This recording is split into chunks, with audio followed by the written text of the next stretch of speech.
Hello learners, how are you all? Hope you are doing great. Welcome back to our YouTube channel the intent learner.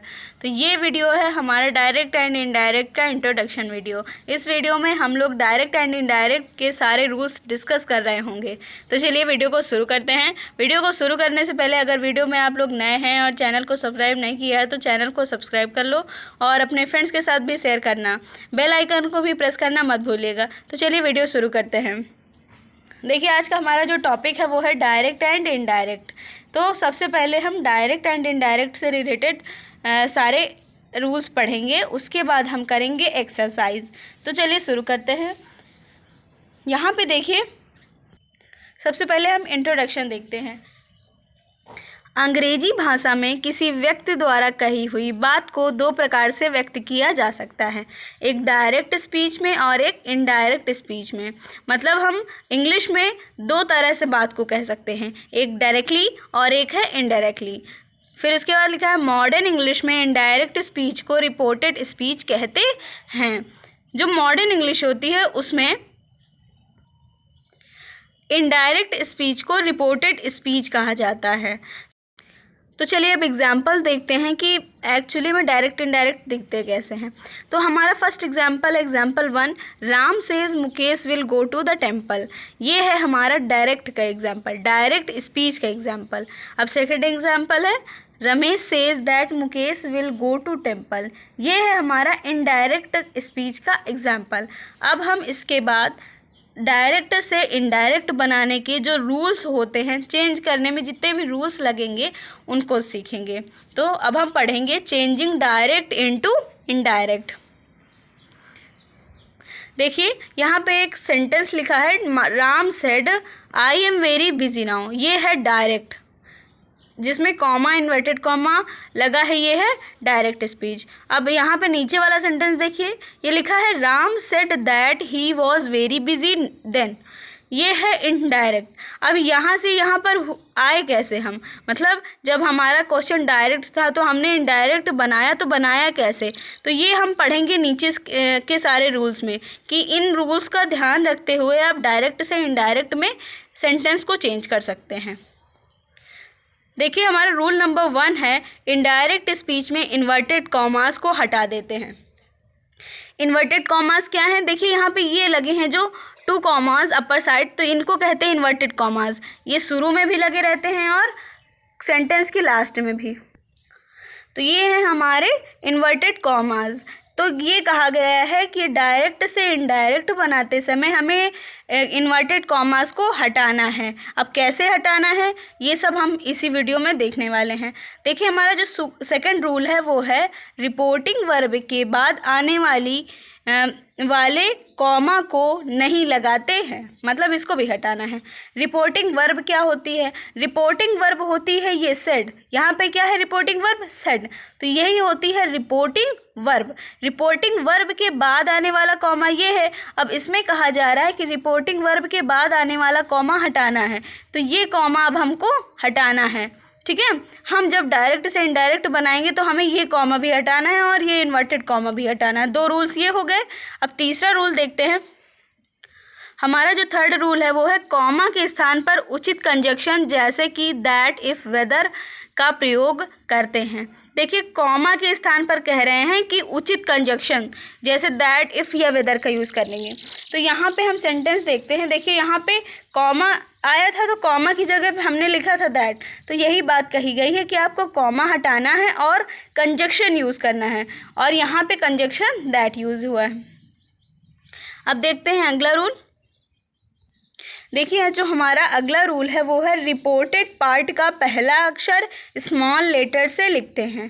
Reported part का पहला अक्षर small letter से लिखना है, लेकिन आई तथा नाउन को कैपिटल लेटर से लिखते हैं। चलिए सेंटेंस से ही देखते हैं। देखिए, यहाँ पे आप देख सकते हैं कि वो जो हमारा 4th रूल था उसमें कहा गया था कि रिपोर्टेड पार्ट होता है इन्वर्टेड कॉमा के अंदर वाला पार्ट। तो रिपोर्टेड पार्ट का पहला अक्षर ये है, तो यही बताया गया है कि रिपोर्टेड पार्ट का पहला अक्षर जब आप इनडायरेक्ट बनाएंगे तो उसको स्मॉल लेटर में बनाना है, लेकिन यहाँ पे अगर नाउन हो या आई हो तो इसको कैपिटल में लिखना है। लेकिन यहाँ पे आई जो है सब्जेक्ट के हिसाब से चेंज होके ही हो गया है, तो हम इसको अब स्मॉल लेटर में ही लिखेंगे। ये था हमारा 4th रूल। चलिए आगे बढ़ते हैं। देखिए जो हमारा 5th रूल है वो है डायरेक्ट से इनडायरेक्ट बनाते समय वर्ब्स, प्रोनाउन, निकटता सूचक शब्दों में भी परिवर्तन किया जाता है। मतलब हम जब डायरेक्ट से इनडायरेक्ट बना रहे होंगे तो हमको वर्ब में भी चेंज करना पड़ेगा, प्रोनाउंस जो आएंगे उनको भी चेंज करना होगा, और निकटता सूची शब्द जैसे नाउ, टुडे, इस तरह के शब्दों को भी चेंज करना पड़ेगा। तो अब हम अगले पार्ट में पढ़ेंगे चेंजमेंट ऑफ असर्टिव सेंटेंस। मतलब असर्टिव सेंटेंस को हम कैसे चेंज करेंगे, डायरेक्ट से इनडायरेक्ट कैसे बनाएंगे। अब हम पढ़ेंगे चेंजमेंट ऑफ असर्टिव सेंटेंस। देखिए हम पहले रूल पढ़ते हैं। देखिए लिखा है change in verb. First rule होगा इसके अंतर्गत हमारा चेंज इन वर्ब। मतलब जब हम असर्टिव सेंटेंस को डायरेक्ट से इनडायरेक्ट बनाएंगे तो पहला रूल आया वर्ब को बदलना। हम वर्ब कैसे बदलेंगे।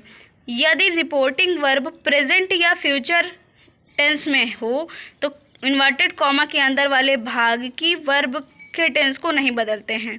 तो इससे ये मतलब निकला कि जब भी हमारी रिपोर्टिंग वर्ब प्रेजेंट या फ्यूचर में हो। अब यहाँ सेंटेंस से देखते हैं इसको। देखिए सेंटेंस लिखा है यहाँ पे Sita says, Meera is ill. यहाँ पे रिपोर्टिंग वर्ब है सेज, SAYS सेज, ये है रिपोर्टिंग वर्ब। और आपको रूल्स में बताया गया है कि रिपोर्टिंग वर्ब अगर प्रेजेंट या फ्यूचर में है तो आगे वाले सेंटेंस की वर्ब का टेंस नहीं चेंज होगा। मतलब आगे वाला जो सेंटेंस होगा उसका टेंस नहीं चेंज होगा। प्रेजेंट में है तो प्रेजेंट में ही रहेगा। यहाँ पे देखिए सेज है, सेज किस में है, प्रेजेंट टेंस में है। सेज वर्ड प्रेजेंट टेंस का शब्द है, तो यहाँ पे आगे वाले इन्वर्टेड कॉमा के अंदर वाले भाग का टेंस जो है नहीं चेंज करेंगे। यही है हमारा first rule, change in verb.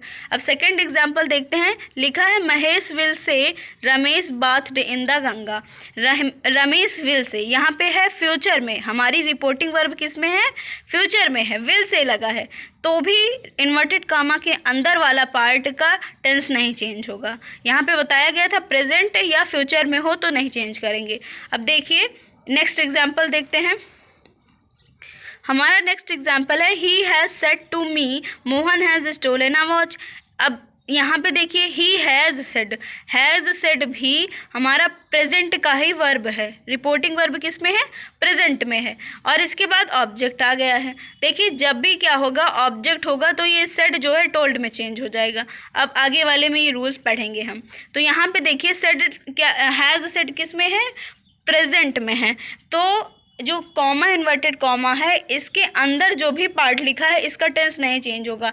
Mohan has stolen a watch लिखा है, आपको Mohan has stolen a watch similar जोड़ देना है खाली कंजक्शन लगा के। अब देखिए यहाँ पे एक नोट पॉइंट लिखा है। नोट पॉइंट लिखा है जब रिपोर्टिंग वर्ब के बाद ऑब्जेक्ट आ जाए तो सेज से सेड को टेल्स टेल टोल्ड में परिवर्तित कर देते हैं। देखिए सेंटेंस देखते हैं, सेंटेंस से समझेंगे। यहाँ पे देखिए सेंटेंस लिखा है he has said to me. यहाँ पे रिपोर्टिंग वर्ब ये है, अब इसके जस्ट बाद आ रहा है ऑब्जेक्ट। ये जो यहाँ पे टू के बाद लिखा होता है ये होता है ऑब्जेक्ट। तो ऑब्जेक्ट जब भी आएगा रिपोर्टिंग वर्ब के बाद तो आपको सेड को टोल्ड में, अगर यहाँ सेज होता तो टेल्स में, और से होता तो टेल में चेंज करना पड़ेगा। जब भी रिपोर्टिंग वर्ब के बाद ऑब्जेक्ट आएगा तो आपको ये जो रिपोर्टिंग वर्ब होगी इसको उसी के हिसाब से, जैसे सेड होगा तो टोल्ड, टेल्स सेज होगा तो टेल्स, और से होगा तो टेल में चेंज करना होगा। अब देखिए यहाँ पे बी रूल है, यदि रिपोर्टिंग वर्ब पास्ट में हो तो इन्वर्टेड कॉमा के अंदर वाला भाग का काल बदल दिया जाता है। मतलब कि जब भी आपकी रिपोर्टिंग वर्ब सेड होगी, यही तो हुआ ना पास्ट में होने का मतलब, रिपोर्टिंग वर्ब जब भी आपकी सेड होगी तो आपको इन्वर्टेड कॉमा के अंदर वाले भाग का टेंस चेंज करना होगा। अब आगे वाले रूल में हम बताएंगे कि जैसे प्रेजेंट है तो कैसे चेंज होगा, पास्ट में होगा कि फ्यूचर में होगा। तो चलिए देखते हैं। देखिए अब हम पढ़ रहे हैं प्रेजेंट या फ्यूचर टेंस को पास्ट में चेंज कर देते हैं। देखिए, जब भी आपका प्रेजेंट टेंस होगा या फ्यूचर टेंस होगा, रिपोर्टेड पार्ट जब भी आपका प्रेजेंट या फ्यूचर में होगा तो आपको उसको चेंज करना होगा। और किस में चेंज करेंगे हम? पास्ट में चेंज करेंगे। अब देखिए यहाँ पे लिखा है प्रेजेंट इंडेफिनिट, तो जो प्रेजेंट इंडेफिनिट टेंस चेंज होगा वो होगा पास्ट इंडेफिनिट में। प्रेजेंट कंटिन्यूअस चेंज होगा पास्ट कंटिन्यूअस में। प्रेजेंट परफेक्ट चेंज होगा पास्ट परफेक्ट में। और पास्ट परफेक्ट कंटिन्यूअस चेंज हो जाएगा पास्ट परफेक्ट कंटिन्यूअस में। प्रेजेंट परफेक्ट कंटिन्यूअस किस में चेंज होगा? पास्ट परफेक्ट कंटिन्यूअस में। अब इसके बाद देखिए यहाँ पे है विल वुड में चेंज होगा और शैल क्या होगा? शुड में चेंज हो जाएगा। अब हम एग्जाम्पल देखते हैं। हमारा जो फर्स्ट एग्जाम्पल है वो है Ram said Krishna pledge cricket. Ram says Krishna pledge cricket. तो देखिए राम फिर सेड है, सेड के बाद ऑब्जेक्ट नहीं है तो यहाँ पे हमारा सेड टोल्ड में नहीं चेंज हो रहा है। और इसके बाद आ रहा है कॉमा, तो कॉमा चेंज हो जाएगा किसी कंजक्शन में। और यहाँ पे हम कंजक्शन असर्टिव के लिए यूज़ करते हैं दैट। फिर उसके बाद आपको नेक्स्ट जो कि इन्वर्टेड कॉमा के अंदर लिखा होगा उसको कैपिटल में लिखना है यहाँ पे, क्यों? क्योंकि ये एक नाउन है। फिर उसके बाद प्लेस क्रिकेट यानी कि प्रेजेंट इंडेफिनिट में है तो इसको पास्ट इंडेफिनिट में चेंज करोगे तो हो जाएगा प्लेड क्रिकेट। ठीक है। अब सेकंड एग्जाम्पल देखते हैं। सेकंड एग्जाम्पल है हमारा रेखा सेड टू मी सिनी हैज़ डन द वर्क। तो यहाँ पे देखिए सेड के बाद आ रहा है ऑब्जेक्ट, तो ये हमारा सेड टोल्ड में चेंज हो जाएगा। फिर उसके बाद रेखा टोल्ड मी, अब कॉमा की जगह दैट आएगा। फिर उसके बाद सिनी नाउन है तो कैपिटल में ही रहेगा। अब हैज़ डन है तो हैड डन हो जाएगा, क्योंकि प्रेजेंट परफेक्ट चेंज होता है पास्ट परफेक्ट में। Has done the work. देखिए अब नोट पॉइंट लिखा है रिपोर्टिंग वर्ब पास्ट में हो तो रिपोर्टेड पार्ट की स्पीच की वर्ब भी पास्ट हो।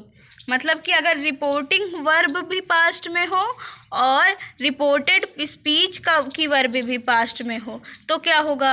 मतलब अगर हमारा सेंटेंस जो है पास्ट में होता है कॉमन एडवर्टेड के अंदर तो उसको क्या करेंगे? तो यहाँ पे देखिए पास्ट इंडेफिनिट चेंज हो जाता है पास्ट परफेक्ट में, पास्ट कंटिन्यूअस चेंज हो जाता है पास्ट परफेक्ट कंटिन्यूअस में। उसके बाद पास्ट परफेक्ट और पास्ट परफेक्ट कंटिन्यूअस में कोई परिवर्तन नहीं होता।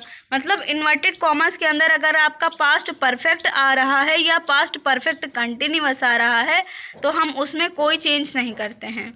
एग्जाम्पल देखते हैं हम। देखिए फर्स्ट एग्जाम्पल है he said the horse died in the night. He said the horse died in the night ये लिखा है ना, तो आपको देखना है सबसे पहले कि सेड के बाद ऑब्जेक्ट है कि नहीं। सेड है पास्ट में, रिपोर्टिंग वर्ब पास्ट में है तो आगे वाला सेंटेंस तो चेंज होगा, इसका जो टेंस होगा वो चेंज हो जाएगा।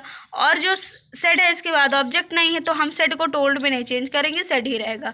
इसके बाद बात आती है कॉमा की, तो कॉमा हटाएंगे तो कंजक्शन आएगा दैट, फिर होगा द हॉर्स। और फिर ये पास्ट इंडेफिनिट में है तो ये पास्ट परफेक्ट में चेंज हो जाएगा। पास्ट परफेक्ट की हेल्पिंग वर्ब होती है had with third form of the verb. तो the horse had died in the night. अब नेक्स्ट एग्जाम्पल देखते हैं। The teacher said the farmer had returned before 6 PM। यहाँ पे देखिए द टीचर सेड, सबसे पहले आपको देखना है कि हमारी जो रिपोर्टिंग वर्ब है वो किस में है। रिपोर्टिंग वर्ब किस में है? पास्ट में।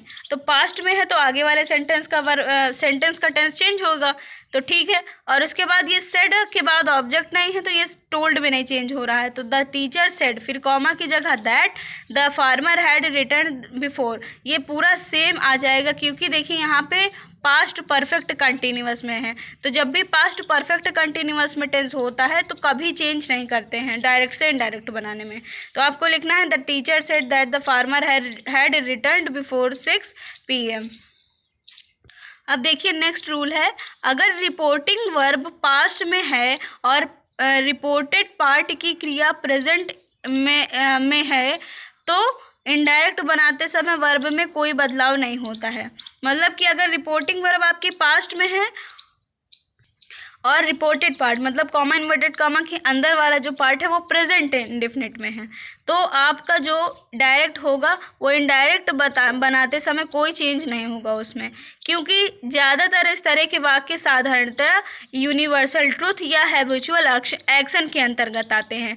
तो डायरेक्ट से इनडायरेक्ट बनाते समय यूनिवर्सल ट्रुथ को और हैबिचुअल एक्शंस को हम चेंज नहीं कर सकते, क्योंकि जैसे देखिए अगर हम एक बात कहते हैं कि द अर्थ इज़ राउंड, ठीक है, तो द अर्थ इज़ राउंड का मतलब है कि धरती गोल है, ठीक। अब इसको इनडायरेक्ट बनाएंगे तो क्या धरती गोल थी हो जाएगा? क्या धरती कभी गोल थी? अभी भी तो गोल है ना।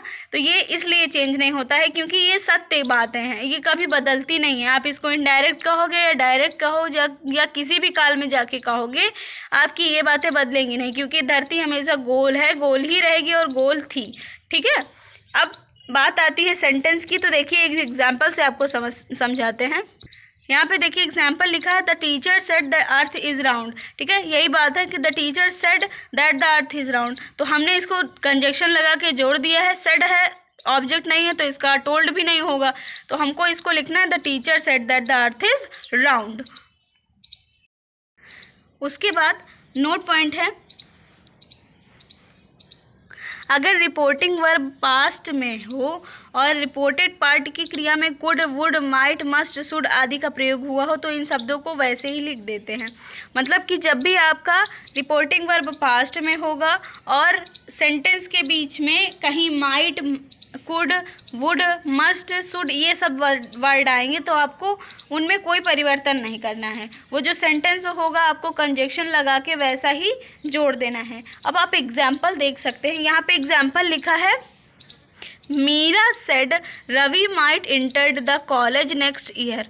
यहाँ पे मीरा सेड है, ऑब्जेक्ट नहीं है, और सेड किस में है? पास्ट में, तो ये चेंज होगा आगे वाला सेंटेंस, ठीक है। लेकिन यहाँ पे जो है माइट लगा है, तो माइट लगने की वजह से आगे वाले टेंस में कोई भी परिवर्तन नहीं करने वाले हैं हम। तो हम ऐसे जोड़ देंगे Meera said that Ravi might enter the college next year.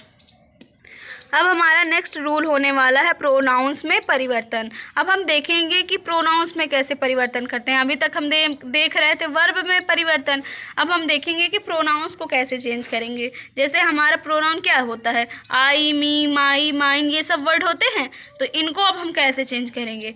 तो देखिए लिखा है कोटेशन मार्क के अंतर्गत केवल फर्स्ट पर्सन और सेकेंड पर्सन के प्रोनाउन ही बदले जाते हैं, थर्ड पर्सन को नहीं बदलते हैं।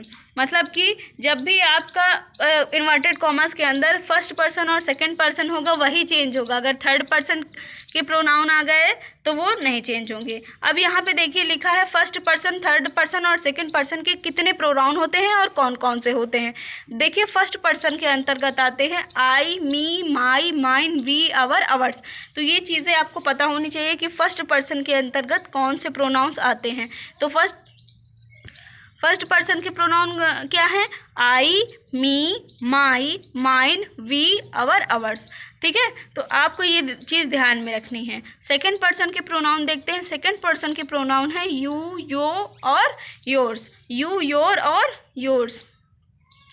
तो यहाँ पे थर्ड पर्सन के प्रोनाउन देखते हैं। थर्ड पर्सन के प्रोनाउन है he, him, his, she, her, hers, they, them, it, its and their. तो ये सब हमारे जो हैं थर्ड पर्सन के प्रोनाउन हैं। तो यहाँ से आपको ये तीनों चीज़ें ध्यान में रखनी होंगी कि फर्स्ट पर्सन, सेकंड पर्सन और थर्ड पर्सन के अंतर्गत कौन कौन से प्रोनाउंस आते हैं और कौन कौन से कितने होते हैं, ठीक है। अब देखिए नोट पॉइंट लिखा है फर्स्ट पर्सन के प्रोनाउन को रिपोर्टिंग वर्ब के सब्जेक्ट के अनुसार बदलते हैं, सेकंड पर्सन के प्रोनाउन को ऑब्जेक्ट के हिसाब से बदलते हैं। मतलब कि जो फर्स्ट पर्सन के प्रोनाउन होंगे वो रिपोर्टिंग वर्ब के सब्जेक्ट के अनुसार बदलेंगे और सेकंड पर्सन के प्रोनाउन रिपोर्टिंग वर्ब के ऑब्जेक्ट के हिसाब से बदलेंगे। मतलब जब भी हमारे आई, मी, माई, माइन, वी, आवर, आवर्स आएंगे तो हम उसको सब्जेक्ट के हिसाब से बदलेंगे, और जब भी यू, योर और योर्स आएगा तो हमको ऑब्जेक्ट के हिसाब से बदलना होगा। अब यहाँ पे देखिए कुछ पर्सन लिखे हैं और उनका सब्जेक्टिव केस, ऑब्जेक्टिव केस और पॉसेसिव केस लिखा हुआ है कि कैसे और कब कितना कैसे बदलेंगे। फर्स्ट पर्सन के प्रोनाउन जो है आई, वी, ये बदलेंगे तो देखिए यहाँ पे सब्जेक्ट है आई, तो उसका ऑब्जेक्ट क्या हो जाएगा मी, और इसका पॉजिटिव केस क्या हो जाएगा माई और माइन। वी का ऑब्जेक्ट हो जाएगा अस और अवर, पॉजिटिव केस हो जाएगा अवर और अवर्स। सेकंड पर्सन है यू, यू का ऑब्जेक्टिव केस होता है यू और पॉजिटिव केस होता है your comma yours. Third person है तो थर्ड पर्सन का जो सब्जेक्टिव केस होता है वो होता है ही सी इट दे, तो ही का ऑब्जेक्टिव केस होगा हिम और पॉजिटिव केस होगा हिज। सी का ऑब्जेक्टिव केस होगा हर और पॉजिटिव केस हो जाएगा हर कॉमा हर्स। इट का ऑब्जेक्टिव केस होगा इट और पॉजिटिव केस इट्स। दे का ऑब्जेक्टिव केस देम और पॉजिटिव केस दियर और दियर्स। अब कुछ सेंटेंस डिस्कस कर लेते हैं। देखिए हमारा सेंटेंस लिखा है Ravindra said I have done my work. यहाँ पे रविंद्र सेड पास्ट में है आपकी रिपोर्टिंग वर्ब और इसके बाद ऑब्जेक्ट नहीं है, तो सबसे पहले हमें क्या करना है, सेड को टोल्ड में नहीं चेंज करना है क्योंकि ऑब्जेक्ट नहीं है, और आगे वाले सेंटेंस का टेंस तो चेंज ही करना है क्योंकि पास्ट में है हमारी रिपोर्टिंग वर्ब। ठीक है, तो यहाँ तक तो हो गया कि Ravindra said that, assertive sentence है तो दैट लग जाएगा। अब बारी आई आई की। देखो आई है फर्स्ट पर्सन का प्रोनाउन, तो फर्स्ट पर्सन का प्रोनाउन आपको बताया गया है कि सब्जेक्ट के अनुसार बदलेगा। तो सब्जेक्ट यहाँ पे क्या है, सब्जेक्ट है हमारा रविंद्र। सब्जेक्ट क्या है, रविंद्र। तो रविंद्र के हिसाब से जब ये आई बदलेगा तो ये हो जाएगा ही। क्या हो जाएगा, ही। किसी का नाम है तो इसका जो ऑब्जेक्ट बदल के आएगा तो ये क्या हो जाएगा, ही। और फिर हैव है, हैव डन, हैव डन का मतलब प्रेजेंट परफेक्ट, तो ये पास्ट परफेक्ट में बदलेगा, तो पास्ट परफेक्ट क्या हो जाएगा, हैड डन। और फिर माई वर्क है तो माई का हो जाएगा हिज, माई का हिज, फिर वर्क। अब अगला सेंटेंस देखते हैं। अगला एग्जांपल है you said I have done my work. तुमने कहा कि मैंने अपना काम कर लिया है। यू सेड फिर दैट लगा देंगे। अब आई को हम चेंज करेंगे सब्जेक्ट के हिसाब से, सब्जेक्ट है यू तो यू का चेंज होके आएगा यू, और फिर हैव डन है तो हैड डन हो जाएगा। माई वर्क हो जाएगा योर वर्क। क्या हो जाएगा, माई वर्क योर वर्क हो जाएगा। अब देखिए आपको स्क्रीन में कुछ निकटता सूची शब्दों का परिवर्तन दिख रहा है, तो यहाँ पे आपको निकटता सूची शब्द जितने भी लिखे हैं उनको याद कर लेना है। अब हम एग्जाम्पल से देखिए डिस्कस करते हैं। एग्जाम्पल लिखा है Ram said to me him I am writing a letter now, तो इसका हो जाएगा Ram told him that he was writing a letter, then now change हो गया देन में। तो इसी तरह आपको निकटता सूची शब्दों में परिवर्तन करना है। अब हमारा नेक्स्ट सेंटेंस है इंट्रोगेटिव सेंटेंस। अब हम देखेंगे कि इंट्रोगेटिव सेंटेंसेस को डायरेक्ट से इनडायरेक्ट में कैसे चेंज करते हैं। तो देखिए लिखा है इंट्रोगेटिव सेंटेंसेस से प्रश्न का बोध होता है। इन वाक्यों को इनडायरेक्ट में बदलने के लिए निम्न बातों का ध्यान रखना चाहिए। ठीक है, तो आपका जो इंट्रोगेटिव सेंटेंस होता है उसका मतलब होता है कि इंट्रोगेटिव सेंटेंस में आपको प्रश्न का भाव दिखेगा। आपसे क्वेश्चन पूछे जाएंगे, कहा जाएगा आप कहाँ जा रहे हो, क्या कर रहे हो, कहाँ कैसे कर रहे हो, तो ये सारे शब्द जब भी आएंगे तो आपको समझ जाना है कि ये इंट्रोगेटिव सेंटेंस है। ठीक है, अब देखेंगे कि डायरेक्ट से जब इनडायरेक्ट बनाएंगे इंट्रोगेटिव सेंटेंसेस को तो हमें किन बातों का ध्यान रखना होता है। तो देखिए हमारा जो फर्स्ट रूल है वो है रिपोर्टिंग वर्ब सेड को आस्क्ड में परिवर्तित करते हैं। रिपोर्टिंग वर्ब क्या होती है, जो कि आपको बताती है कि हाँ ये चीज़ कही गई। ठीक है, तो यहाँ पे रिपोर्टिंग वर्ब लिखा है सेड टू। क्या लिखा है, सेड टू। रिपोर्टिंग वर्ब को आस्क्ड या इंक्वायर्ड में चेंज करना है। अभी तक असर्टिव सेंटेंस में हम रिपोर्टिंग वर्ब को टोल्ड में चेंज कर रहे थे, टेल्स में चेंज कर रहे थे और टेल में चेंज कर रहे थे, लेकिन यहाँ पे इंट्रोगेटिव सेंटेंसेस में आस्क्ड या इंक्वायर्ड में चेंज करना होगा हमें। अब सेकंड रूल देखते हैं। देखिए सेकंड रूल लिखा है इंट्रोगेटिव सेंटेंसेस में कंजक्शन दैट का प्रयोग नहीं किया जाता है। अभी तक हम असर्टिव सेंटेंसेस में कंजक्शन दैट का यूज़ कर रहे थे, लेकिन इंट्रोगेटिव सेंटेंसेस में हम कंजक्शन दैट का यूज़ नहीं कर सकते हैं। फिर इसके बाद है इंट्रोगेटिव सेंटेंसेस में प्रोनाउन, वर्ब तथा निकटता सूची शब्दों को बदलने के लिए असर्टिव सेंटेंसेस के नियमों को पालन करना चाहिए। तो देखिए यहाँ पे जो हमारे प्रोनाउंस का परिवर्तन, वर्ब का परिवर्तन और निकटता सूची शब्दों का परिवर्तन होगा, वो जैसे हमने असर्टिव सेंटेंसेस के लिए पढ़ा था सेम वैसा ही होगा। हमारा फोर्थ रूल क्या कह रहा है? फोर्थ रूल है इंट्रोगेटिव सेंटेंसेस में डायरेक्ट से इनडायरेक्ट बनाने पर क्वेश्चन मार्क का यूज़ किया जाता है। ठीक है, क्वेश्चन मार्क का यूज़ नहीं किया जाता है, तो हम क्वेश्चन मार्क को भी हटाएंगे। फिर उसके बाद प्रश्नवाचक वाक्य दो प्रकार के होते हैं। प्रश्नवाचक वाक्य अब इंट्रोगेटिव सेंटेंसेस आपको दो टाइप्स के मिलेंगे। फर्स्ट टाइप होता है वे वाक्य जिनके प्रारंभ में हेल्पिंग वर्ब या ऑक्सिलियरी वर्ब होती हैं। एग्जाम्पल से देखिए, have you done your work, यहाँ पे ये है हेल्पिंग वर्ब, आप इसको ऑक्सिलियरी वर्ब भी कह सकते हैं। तो हैव एक हेल्पिंग वर्ब है। जब भी हमारा क्वेश्चन या सेंटेंस हेल्पिंग वर्ब से शुरू होता है तो उस तरह के प्रश्नवाचक वाक्य को first type of interrogative sentence कहते हैं। वो फर्स्ट टाइप होता है इंट्रोगेटिव सेंटेंसेस का।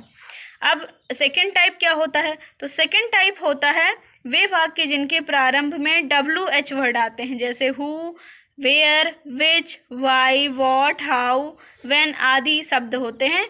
तो ये सेकंड टाइप ऑफ इंट्रोगेटिव के एग्जाम्पल हैं। तो देखिए अब सेंटेंस देखते हैं इसका। Where have you been last Sunday, यहाँ पे वर्ड आया वेयर, यही है हमारा second type of interrogative sentence. तो अब यहाँ से आपको दो चीज़ें ध्यान में रखनी है कि आपको जो इंट्रोगेटिव सेंटेंसेस होंगे वो दो तरह के होंगे। एक तो होगा जिसमें फर्स्ट वर्ड जो होगा वो हेल्पिंग वर्ब से स्टार्ट होगा, और दूसरा तरह का होगा उसमें WH वर्ड से स्टार्ट होगा। अब देखिए जब हम इंट्रोगेटिव सेंटेंसेस को डायरेक्ट से इनडायरेक्ट में चेंज करेंगे तो जो हमारा कॉमा होगा, जो हमारा ऑब्जेक्ट के बाद कॉमा आता है, तो उसको हम इफ़ या वेदर में चेंज करते हैं। कब? जब हमारा first type of interrogative sentence होता है। देखिए यहाँ पे एग्जाम्पल से समझते हैं। लिखा है the teacher said to boy are you ill, यहाँ पे आर लगा है, पहले सेंटेंस आर से शुरू है, यानी कि हेल्पिंग वर्ब से शुरू है। तो जब हेल्पिंग वर्ब से शुरू होगा तो हमारा जो कॉमा होगा इसकी जगह हमको इफ़ या वेदर का यूज़ करना होगा। तो जब हम इसको इनडायरेक्ट में चेंज करेंगे तो सेड तो चेंज हो जाएगा आस्क्ड में, ये इंट्रोगेटिव है ना, तो सेड चेंज हो जाएगा आस्क्ड में, और ऑब्जेक्ट लगा है तो सेड आस्क्ड में चेंज हुआ है, नहीं तो नहीं चेंज होता। The teacher asked the boy if, अब यहाँ कॉमा की जगह आएगा इफ़, और फिर यू है, यू चेंज होगा ऑब्जेक्ट के हिसाब से, तो ऑब्जेक्ट है बॉय, तो बॉय के लिए प्रोनाउन यूज़ करेंगे ही, और फिर आर था प्रेजेंट में, तो इसको पास्ट में चेंज करेंगे तो वॉज इल हो जाएगा। नेक्स्ट एग्जाम्पल देखते हैं। एग्जाम्पल है Ramesh said to Mukesh are you going to Gorakhpur. Ramesh said to Mukesh, देखिए सेड है फिर उसके बाद ऑब्जेक्ट है, तो सेड चेंज हो जाएगा आस्क्ड में, और फिर रमेश आस्क्ड मुकेश हो गया। फिर उसके बाद आता है कॉमा, कॉमा की जगह हम क्या यूज़ करेंगे इफ़। फिर आर है, तो आर क्या है, हेल्पिंग वर्ब से शुरू हो रहा है, तो हेल्पिंग वर्ब से शुरू होने वाले शब्दों में सेंटेंसेस में जो है इफ़ का यूज़ किया जाता है, तो हमने इफ़ का यूज़ किया। अब आर यू है, मतलब कि ये प्रेजेंट का टेंस है, तो इसको पास्ट में जब चेंज करेंगे तो ये हो जाएगा he was going to Gorakhpur. He कैसे हो गया, यू ऑब्जेक्ट के हिसाब से चेंज हो जाएगा, तो इसका प्रोनाउन यूज़ करेंगे ही। फिर उसके बाद was going to Gorakhpur. Second example लिखा है he said to me will you help me today. अब देखिए यहाँ पे he said to me, said किस में चेंज होगा, आस्क्ड में, आस्क्ड भी कर सकते हैं या इंक्वायर्ड भी कर सकते हैं। ही आस्क्ड मी, कॉमा की जगह क्या लगेगा इफ़, कॉमा की जगह पे इफ़। अब यहाँ पे देखिए हेल्पिंग वर्ब से शुरू है, विल से शुरू है, ठीक है, तो यहाँ पे वही रूल लगेगा इफ़ लगाने वाला। अब यू है तो यू होगा ऑब्जेक्ट के हिसाब से चेंज, तो जब ऑब्जेक्ट के हिसाब से चेंज हो जाएगा तो ये आ जाएगा I would help, me change होगा हिम में, टुडे का हो जाएगा दैट डे। ठीक है, अब नेक्स्ट एग्जाम्पल देखते हैं। हमारा नेक्स्ट एग्जाम्पल है Ram said to Mohan did you go there yesterday. Ram said to Mohan, Ram said to Mohan हो जाएगा राम आस्क्ड मोहन। अब डिड से शुरू है तो इफ लगा दिया, यू चेंज होगा मोहन के हिसाब से, इसके लिए प्रोनाउन यूज़ करेंगे ही। फिर उसके बाद डिड था, मतलब कि पास्ट इंडिफिनिट था, तो ये पास्ट परफेक्ट में चेंज हो जाएगा, तो हेल्पिंग वर्ब होती है हैड। फिर यहाँ पे गॉन होना चाहिए, if he had gone there the previous day. Yesterday का जो इनडायरेक्ट होता है वो होता है प्रीवियस डे। अगला सेंटेंस देखते हैं, Sita said to Gita did you not go there. Sita said to Gita did you not go there, तो Sita asked Gita if she, you की जगह इसका ऑब्जेक्टिव केस आएगा तो ये हो जाएगा she had not go there, she had not go there. ये पास्ट इंडिफिनिट था तो ये पास्ट परफेक्ट में हो जाएगा। अब देयर का तो देयर ही रहने वाला है। अब देखिए अगला एग्जाम्पल है, he said to his mother what is your choice. यहाँ पे WH वर्ड है, तो WH वर्ड आने पर हमारा जो कॉमा होता है वो या वेदर का यूज़ नहीं करते हैं, बल्कि जो WH वर्ड होगा वही आ जाएगा। तो he asked his mother what was her choice. अब जो इम्परेटिव सेंटेंसेस पढ़ेंगे तो हम नेक्स्ट वीडियो में डिस्कस करेंगे, क्योंकि इस वीडियो में अब काफ़ी लंबा डिस्कशन हो गया है। तो अब नेक्स्ट वीडियो में हम पढ़ेंगे इम्परेटिव सेंटेंस। तो इस वीडियो में इतना ही। Thank you.